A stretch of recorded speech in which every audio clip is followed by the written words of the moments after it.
Les minutes semblèrent s'étirer à l'infini dans cette chambre où le silence pesait aussi lourd que l'angoisse. Le cœur battant, les mains tremblantes, la fille de Laurent Fontaine restait figée devant l'image déchirante de son père. Ses lèvres murmurèrent des mots inaudibles, et soudain, une vague incontrôlable d'émotion la submergea. Ses genoux cédèrent sous elle, et des sanglots étouffés s'élevèrent, emplissant l'espace d'une douleur brute, palpable. Laurent Fontaine, figure emblématique de la télévision française, n'était plus que l'ombre de lui-même. Cet homme au charisme indomptable, qui avait marqué des générations par son humour piquant et sa présence magnétique à l'écran, luttait maintenant contre une tempête invisible, un combat que seuls ceux qui l'aimaient pouvaient apercevoir. Sa fille le voyait, elle, au-delà du personnage public. Un père aimant, un roc inébranlable qui avait toujours su lui tendre la main dans les moments les plus sombres. Les souvenirs affluaient dans son esprit, comme un torrent incontrôlable. Elle revoyait son sourire rassurant lors de ses premières chutes en vélo, ses conseils bienveillants lorsqu'elle doutait d'elle-même, ses accolades qui, autrefois, suffisaient à effacer toutes les peurs. Mais aujourd'hui, les rôles étaient inversés.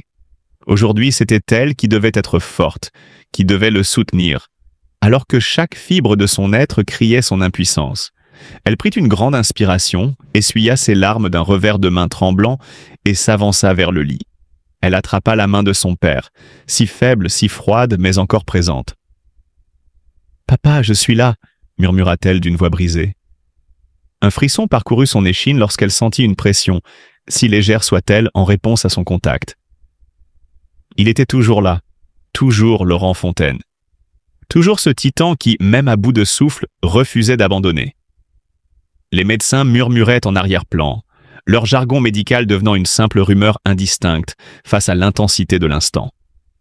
Chaque bip du moniteur cardiaque semblait rythmé par l'espoir, chaque battement une preuve qu'il était encore en train de se battre. La fille de Laurent ferma les yeux, et dans un souffle presque prié, elle laissa s'échapper ces mots.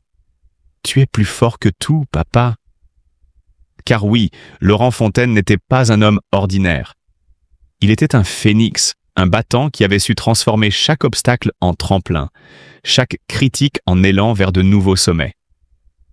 Il était la preuve vivante que le talent, la détermination et l'humanité peuvent coexister dans une même personne. Il avait conquis le petit écran avec sa verve unique, marqué les esprits avec son intelligence vive et touché les cœurs par son authenticité. Alors que les minutes s'égrenaient, que l'aube commençait à poindre derrière les rideaux tirés, la fille de Laurent Fontaine se fit une promesse silencieuse.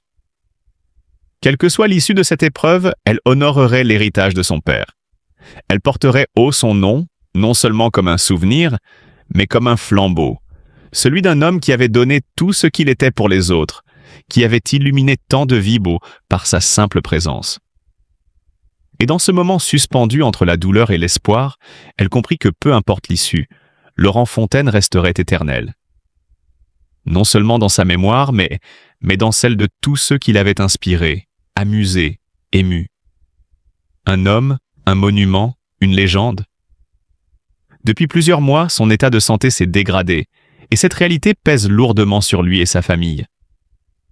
Malgré son caractère fort et son humour qui l'ont toujours aidé à surmonter les épreuves, il ne peut cacher la douleur qui l'envahit aujourd'hui. Vivant avec une maladie chronique qui l'affaiblit de jour en jour, Laurent Fontaine s'efforce de rester debout pour ceux qu'il aime, mais les signes de souffrance deviennent de plus en plus visibles. Il évite d'en parler publiquement, préférant préserver son intimité. Mais dans son cercle familial, l'inquiétude grandit. Sa fille, témoin direct de son combat silencieux, ne peut plus retenir ses larmes.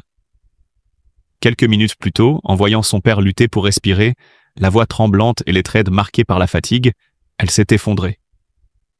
Ses longs sanglots sont remplis la pièce d'une tristesse indicible, témoignant de l'angoisse qui ronge ses proches. Laurent, d'ordinaire si protecteur, s'est senti impuissant face à cette scène. Lui qui a toujours voulu apparaître comme un roc pour sa famille, n'a pu contenir l'émotion qui montait en lui. Il a pris la main de sa fille, tentant de lui offrir un sourire rassurant, mais ses yeux reflétaient une douleur profonde. Les souvenirs heureux des années passées lui revenaient en mémoire. Les éclats de rire autour de la table familiale, les vacances en bord de mer, les moments de complicité partagés. Tout cela semblait si lointain à présent, presque irréel face à l'incertitude qui pesait sur son avenir. Depuis l'annonce de sa maladie, Laurent a appris à relativiser. Mais voir sa fille souffrir ainsi à cause de lui était une épreuve insupportable. Il aurait voulu lui épargner cette peine, la protéger de cette détresse, mais comment cacher l'évidence? Son corps le trahit, et son état empire jour après jour. Les médecins lui ont recommandé du repos, mais comment se reposer quand l'angoisse ne quitte jamais son esprit? Il pense à l'avenir, au jour où il ne pourra peut-être plus être présent pour ceux qu'il aime. Cette pensée l'oppresse, mais il refuse de baisser les bras. Sa famille est son pilier, son moteur. Malgré la douleur, il sait qu'il doit continuer à avancer, pour eux. Les larmes de sa fille l'ont profondément bouleversé, mais elles lui ont aussi rappelé l'amour immense qui l'entoure. Ce soir-là, alors qu'il tenait encore la main de sa fille, il lui a murmuré doucement « Ne pleure pas, ma chérie. Je suis encore là. » Né en 1962 à Choisy-le-Roi, il se distingue dès son plus jeune âge par une passion dévorante pour la communication et le journalisme. C'est au cours de ses études à l'École supérieure de journalisme qu'il rencontre Pascal Bataille, avec qui il formera un duo inséparable et prolifique. En 1988, les deux compères coécrivent « Le Guide de la Combine », un ouvrage qui connaît un succès retentissant et les propulse sur le devant de la scène médiatique.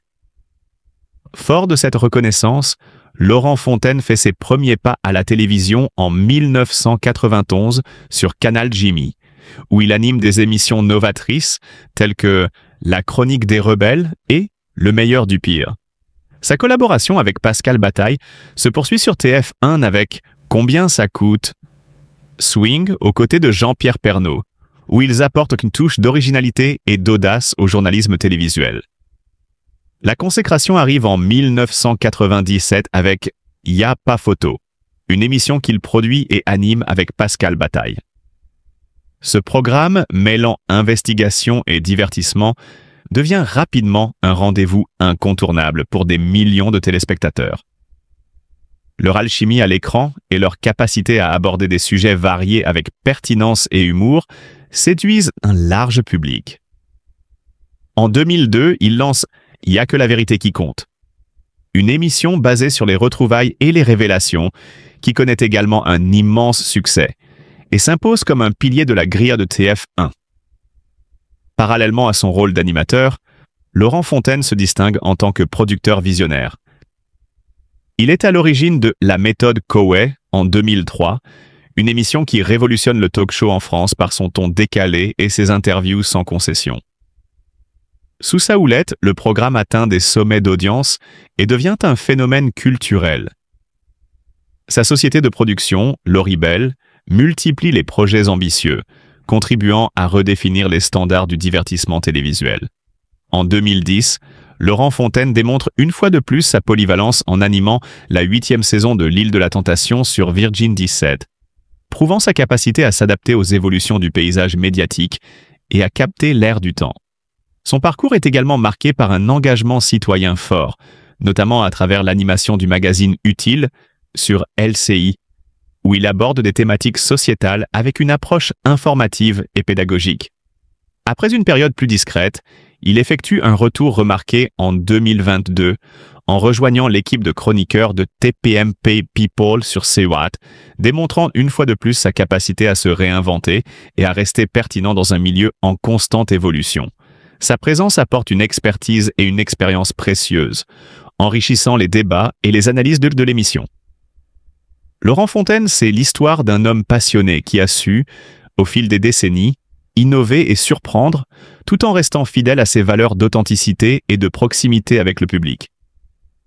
Son parcours exemplaire témoigne d'une carrière menée avec audace et détermination, faisant de lui une figure incontournable de la télévision française.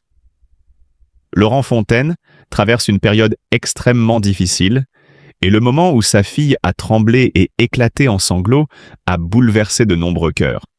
Dans ces instants douloureux, montrons notre amour et notre compassion. Ce père dévoué a consacré sa vie à divertir son public, apportant rires et joie, mais aujourd'hui, c'est lui qui a besoin de notre soutien. Nous ne pouvons rester indifférents face à la souffrance d'une famille en détresse. Envoyons à Laurent Fontaine et à sa fille nos pensées les plus sincères, en espérant que notre amour et notre solidarité puissent leur apporter un peu de réconfort en ces temps difficiles. L'amour et l'empathie sont les plus grandes forces pour surmonter l'adversité. Une représentation de ce qu'est le monde de l'éducation nationale, de ce qu'est un enseignant, de ce qu'est un chef d'établissement, un inspecteur. Et pour autant, certaines réalités sont quand même assez éloignées de ces schémas représentatifs et parfois un peu caricaturaux que l'on peut avoir. Donc, plus on sera dans cet accompagnement et plus on sera dans la réponse à toutes les problématiques, alors on ne peut pas avoir non plus toutes les réponses, mais plus on aidera ce phénomène d'acculturation qui est essentiel. On est bien sur la construction d'une identité sans pour autant oublier l'identité précédente. Ça a été dit tout à l'heure, quand on vient du monde professionnel et qu'on devient contractuel, on a